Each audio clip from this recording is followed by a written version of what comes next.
Hi dears, ഇത് vanilla ഫ്ലേവറിൽ വരുന്ന ഒരു 1 kg കേക്കായിരുന്നേ. സ്ക്വയർ ആയിട്ടാണ് നമ്മൾ ചെയ്തിട്ടുണ്ടായിരുന്നത്. കസ്റ്റമർ നമ്മളോട് സ്ക്വയർ ആയിട്ട് ചെയ്താൽ മതി എന്ന് പറഞ്ഞിട്ടുണ്ടായിരുന്നു. ഇത് നമ്മുടെ തൊടുപുഴയ്ക്കടുത്ത് പെരുമ്പിളിച്ചിറയിൽ VI നെറ്റ്വർക്കിൻ്റെ ന്യൂ ടവർ ലോഞ്ചിങ് സെറമണിയുമായി ബന്ധപ്പെട്ട് കിട്ടിയൊരു ഓർഡറായിരുന്നേ. എൻ്റെ സ്ഥിരം കസ്റ്റമർ തന്നെ തന്നിട്ടുള്ളൊരു ഓർഡറാണ്. അതുകൊണ്ട് തന്നെ സ്ക്വയർ ആയിട്ട് ചെയ്താൽ മതി.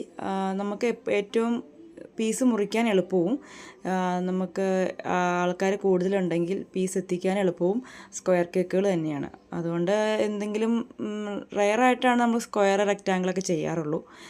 നമുക്ക് ചെയ്യാൻ എളുപ്പം റൗണ്ട് ആണെങ്കിലും കസ്റ്റമേഴ്സിന് പീസ് മുറിക്കാനൊക്കെ കൂടുതൽ കിട്ടുന്നത് സ്ക്വയർ കേക്കും റെക്റ്റാങ്കിൾ കേക്കും തന്നെയായിരിക്കും കേട്ടോ. അങ്ങനെ നമ്മൾ 3 ലെയറായിട്ട് കട്ട് ചെയ്ത് ചൂടാറിയതിന് ശേഷം ഫസ്റ്റ് ലെയർ വെച്ചു, ഷുഗർ സിറപ്പ് വെച്ച് വെറ്റ് ചെയ്ത് ക്രീം ആഡ് ചെയ്തു. അതിനുശേഷം കണ്ടൻസ് മിൽക്കും കൂടി നമ്മൾ ആഡ് ചെയ്ത് കൊടുക്കുന്നുണ്ട് ഫില്ലിംഗ് ആയിട്ട്. അതിനുശേഷം സെക്കൻഡ് ലെയർ വെച്ചു, അതുപോലെ തന്നെ ഷുഗർ സിറപ്പ് വെച്ച് വെറ്റ് ചെയ്തതിന് ശേഷം ക്രീം ആഡ് ചെയ്തു. അതുപോലെ തന്നെ കണ്ടൻസ് മിൽക്കും നമ്മൾ ആഡ് ചെയ്ത് കൊടുത്ത് മൂന്നാമത്തെ ലെയറും വെച്ച് കൊടുത്ത്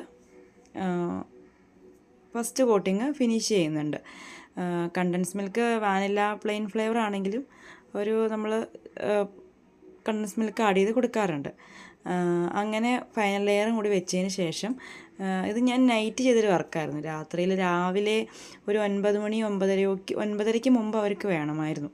അതുകൊണ്ട് തന്നെ ഞാനത് രാവിലെ, പിന്നെ നമുക്ക് പിള്ളേർ വിടുന്ന ആ ഒരു ടൈം, രാവിലെ സ്കൂളിൽ പോകണം, ആ ഒരു തിരക്കൊക്കെ വന്നു കഴിയുമ്പോൾ രാവിലെ അതിൻ്റെ പരിപാടികളൊന്നും നടക്കില്ല. അതുകൊണ്ട് ഞാൻ ഫസ്റ്റ് അതിനകത്ത് റോസ്റ്റിങ് കൊടുത്ത് ഫ്രിഡ്ജിൽ വെച്ചില്ല.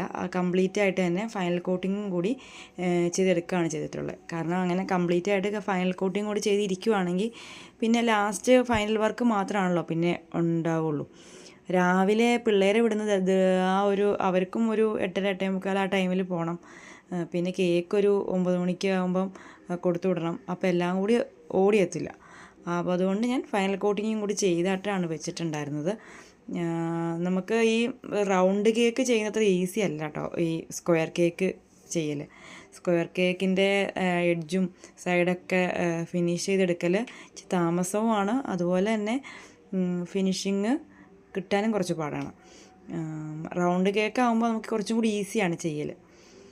അങ്ങനെ ഞാൻ ഫസ്റ്റ് കോട്ടിങ് ഇത് ഫ്രിഡ്ജ് വെക്കാതെ തന്നെ എടുത്ത് കംപ്ലീറ്റ് ആയിട്ട് തന്നെ ഫൈനൽ കോട്ടിങ്ങും കൂടി കൊടുക്കുകയാണ്.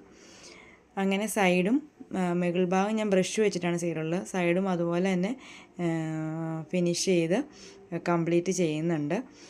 പിന്നെ അവരെന്നോടൊരു സജഷൻ പറഞ്ഞിട്ടുണ്ടായിരുന്നത്, അവർക്ക് എഴുതണം റൈറ്റിങ്സ് ഉണ്ടായിരുന്നത് ന്യൂ ടവർ ലോഞ്ചിങ് സെറമണിന്നും പിന്നെ VIയുടെ ആ ഒരു എംബ്ലം ഉണ്ടല്ലോ, ആ ഒരു എംബ്ലം കേക്കിൽ വരണം, പ്ലെയിൻ വൈറ്റ് മതി കേക്ക് എന്നുള്ളൊരു കണ്ടീഷൻ അവർ പറഞ്ഞിട്ടുണ്ടായിരുന്നു. അതനുസരിച്ച് ഞാൻ വേറെ കളറൊന്നും ആഡ് ചെയ്തിട്ടില്ല, പ്ലെയിൻ വൈറ്റായിട്ട് തന്നെ എടുത്താണ് വർക്ക് കംപ്ലീറ്റ് ചെയ്തിട്ടുള്ളത്. അങ്ങനെ ബേസിൽ ക്രീമും ക്ലിയർ ചെയ്ത് സൈഡും ക്ലിയർ ചെയ്ത് മുകൾ ഭാഗം ബ്രഷ് വെച്ചിട്ടാണ് ഞാൻ ഫിനിഷ് ചെയ്തെടുത്തിട്ടുള്ളത്. അങ്ങനെ സൈഡ് നമ്മൾ നന്നായിട്ട് ഫിനിഷ് ചെയ്ത് മുകൾ ഭാഗം ഫിനിഷ് ചെയ്ത് കംപ്ലീറ്റ് ചെയ്ത് തന്നെ അങ്ങനെ തന്നെ വെച്ചു. പിന്നെ കൊടുക്കാനുണ്ടായിരുന്നത് VI എന്നുള്ള എംബ്ലവും അവരുടെ റൈറ്റിങ്സ് വന്നിരിക്കുന്നതും പിന്നെ ഒരു ബോർഡറും കൂടിയാണ് വെച്ച് കൊടുക്കാനുണ്ടായിരുന്നത്. ഞാൻ പിന്നെ VI എന്നുള്ള ആ ഒരു ഈ എംബ്ലം നമുക്ക് കറക്റ്റ് ആ അളവിൽ കിട്ടാൻ വേണ്ടിയിട്ട് ഞാൻ VI എന്നുള്ള ആ പ്രിൻ്റ്, ആ എംബ്ലം ഫോട്ടോസ്റ്റാറ്റ് എടുത്ത് വെച്ചിട്ടുണ്ടായിരുന്നു. അങ്ങനെ ആ ഫോട്ടോസ്റ്റാറ്റിന് ഞാൻ VI എന്നുള്ള ആ ഭാഗം മാത്രം ക്ലിയറായിട്ട് കട്ട് ചെയ്തെടുത്തിട്ട് മറ്റേ റെഡ് ഫോണ്ടൻറ്റിനകത്ത് അപ്ലൈ ചെയ്ത് കൊടുക്കുകയാണ് ചെയ്തിട്ടുണ്ടായിരുന്നത്. ഇപ്പോൾ കേക്ക് ഏകദേശം ഫിനിഷ് ആയിട്ടുണ്ട്. എന്നിട്ട് ഞാൻ ഇങ്ങനെ തന്നെ ഫ്രിഡ്ജിലേക്ക് എടുത്തു വെച്ചു. പിന്നെ ഓവർനൈറ്റ് ഫ്രിഡ്ജിൽ നിന്ന് രാവിലെ 9 മണി ആവുമ്പോൾ 8 മണിയൊക്കെ ആയപ്പം ആ ഒരു തിരക്ക് കഴിഞ്ഞപ്പം എടുത്താണ് ഞാൻ ഫോണ്ടൻ്റെല്ലാം കട്ട് ചെയ്ത് വെച്ചിട്ടുണ്ടായിരുന്നത്.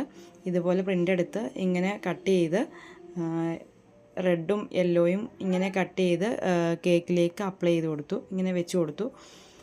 അതിന് ശേഷം പിന്നെ അവർ പറഞ്ഞ റൈറ്റിങ്സും കൂടി എഴുതി വെച്ചിട്ട് ബോർഡറൊക്കെ കൊടുത്ത് ഇതായിരുന്നു ഫൈനൽ ലുക്ക്. എങ്ങനെയുണ്ട്? എല്ലാവർക്കും വീഡിയോ ഇഷ്ടമാവുകയാണെങ്കിൽ ഒന്ന് സബ്സ്ക്രൈബ് ചെയ്ത് സപ്പോർട്ട് ചെയ്തേക്കണേ. Thank you for watching.